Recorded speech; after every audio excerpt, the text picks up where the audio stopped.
Hello and welcome back to another great season of Columbia Insights. My name is Joshua Short and I will be your host this morning. As you may or may not know, we are doing things a little differently this year.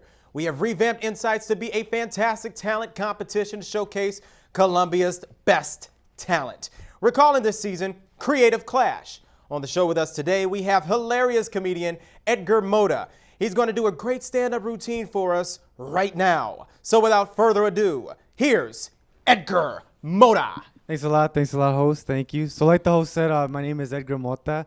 Edgar Mota is my short name. Because I'm Latino, my full name is actually Edgar Raul Mota Hernandez Huizar Herrera Campos Sanchez Jimenez. You killed my father, I'll see you in hell, Soto the Third. Now, like I said, I'm from Chicago. I'm from a dangerous part of Chicago. You may have heard of it. It's called Chicago. You know, that's my town represent. All right. Now, like I said, I'm Mexican, and I grew up in a Mexican household. And the thing is, when you grow up in a Mexican household, everything in the household is in Spanish. Everything, even the phone was in Spanish. I mean, we didn't have like that typical ring, ring, ring. We had those long R emphasis rings, you know, like ring, ring, ring. First time I heard that, like, Mom, look, the phone knows how to roll its R's. It's a Mexican phone, mijo. It's a Mexican phone. Halloween's coming up. I remember whenever I would go trick-or-treating, because I have like overprotective parents, they would always like inspect each candy one by one, especially my father. But sometimes I think he was just using that as an excuse, like, to get candy for himself, you know? Like, wait, mijo, wait. Espérate, wait. I gotta make sure each candy here isn't poison or it'll kill you. Because I ain't got time to take you to the hospital. That costs money. No. So one by one, he just grab a candy. And he'd do it, like, all fancy, like he was trying to, like taste wine or something. Like,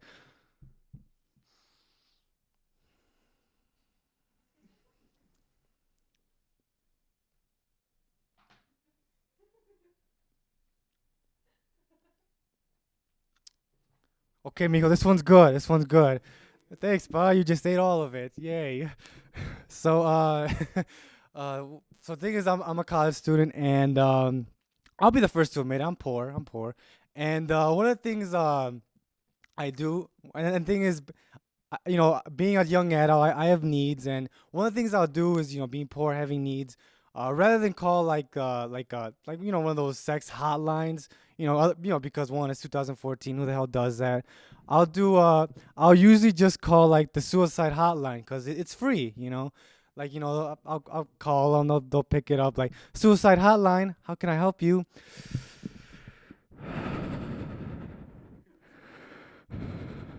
What are you wearing?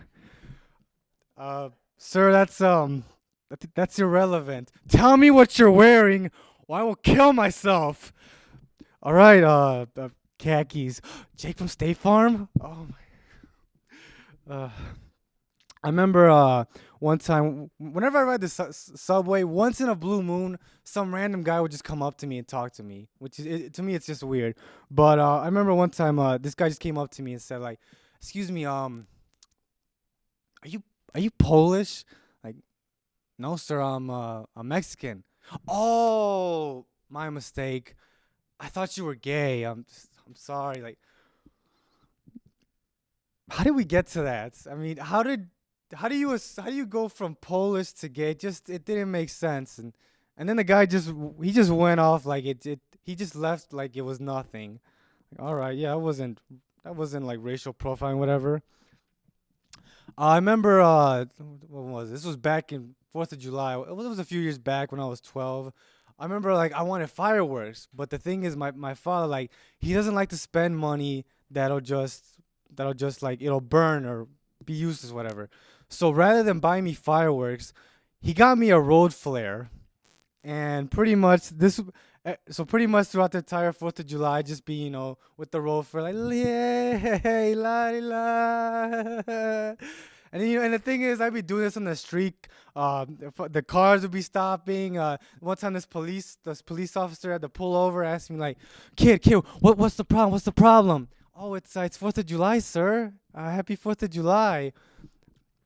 Oh man, so I remember the first time. I remember I didn't learn how to mix drinks till I was 6, mainly because I had an uncle who was obsessed with drinking, and like he had like 3 personas: the I love you guy, the I hate you guy, and the Mir guy. Hey, Mir. All right, guys, it's my time. You guys been a great audience. So my name's Edgar Mota. Thank you. Edgar Mota. Thank you so much, sir. Hey, I appreciate it. You did a fantastic job, Thank as you. always. Thank you. Folks, send in your questions to @CreativeClash on Twitter, and don't go away. After the break, we'll sit down with Edgar and ask him a few questions, so do not move that mouse.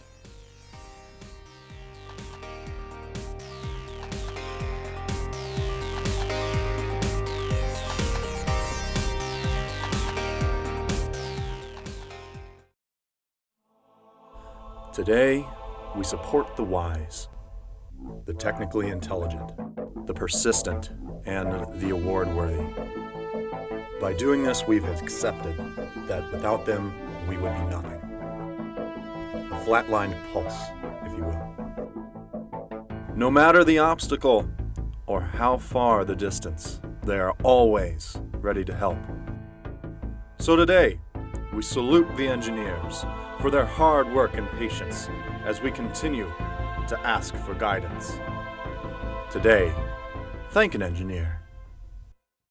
Don't be afraid to ask for help. The 7th and 14th floor cages are here for you.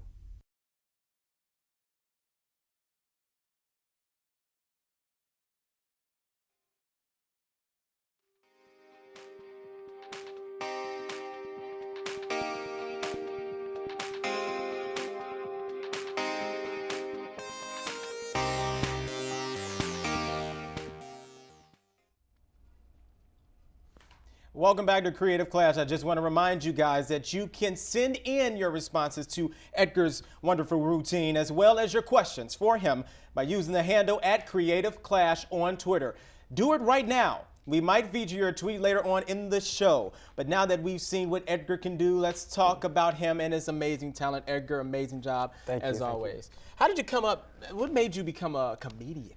Back when I was 14, I rented a DVD copy of one of George Lopez's special, Why You Crying? And the first time I saw it, I immediately became hooked. So what I would do, and then like for some reason I would always go back and just watch it over and over again, like trying to study like what is it that makes this guy funny? What is it that his jokes just hit on point? And just since then I want to be a comedian. And what age was this? This was when I was 14. So you were very young when you started to look at what you wanted to do and you wanted to actually become a comedian. Wow. Yeah. I wanted to do this at 14, but I didn't actually have the nerves to go up on stage till I was 22 when I started college. Mm-hmm. Okay, and how old are you now for the viewers at home? I'm 23. Okay, explain a little bit of your background, where you're from, where you came from, and things of that nature. Well, see, I'm from the city. I'm from Chicago. I'm from Chicago, Illinois. I moved to quite a few areas. But most of my life I lived in the South Side. I lived in a little village. It's an all Mexican neighborhood. Mm-hmm. I lived there for about a year. Then I moved to Southeast Chicago by 100th Street in Commercial. Really? I lived there for 14 years, and then I moved to the suburbs in Northwest Indiana in a city called Dyer. I spent that's where I spent my high school years. Okay. And then from there I moved back to Little Village so I can attend college. Okay, and so you mentioned to me earlier that you were in your third, I believe you're a sophomore, correct? Yes. Okay, so you're used to doing all of this stuff. You said that you actually participated in an event here at Columbia. How was it? The Showtime at the Apollo. Yeah, the Showtime at the Apollo. I mean, it was one of the worst performances I've done. I mean, I don't know if it was me, honestly, or it was just the audience. Because, Showtime at the Apollo, they encouraged the audience to boo. And it's just, I felt like first of all, I didn't even know that they were going to boo till I got up on stage. Yeah. Had I known that, I would have definitely just changed my material and just done things the audience wouldn't like heckle them, just stare at them, just stuff that would irritate them. That way, if I get booed, like, hey, this guy's being a jerk. I'm curious, did the Sandman get you? Oh, he got me. He got you? good. Explain, any other times have you been to an event or if you've performed and you've received, like you say, the hecklers and those who criticize your performances? Let's see. There was one time. It wasn't as bad as the Apollo, but there was this one person. It was, I believe it's called Wise Ass Comedy, which is it's an open mic here at Columbia. And the first time I did it, I didn't get a reaction. It was like utterly complete silence. And then like halfway into my material, this guy for no reason just starts saying boo, and that kind of irritated me. So I just like looked at him, pointed him like, hey, relax, buddy. I'm just doing a show. What is the weirdest place you ever performed? The weirdest place. Okay.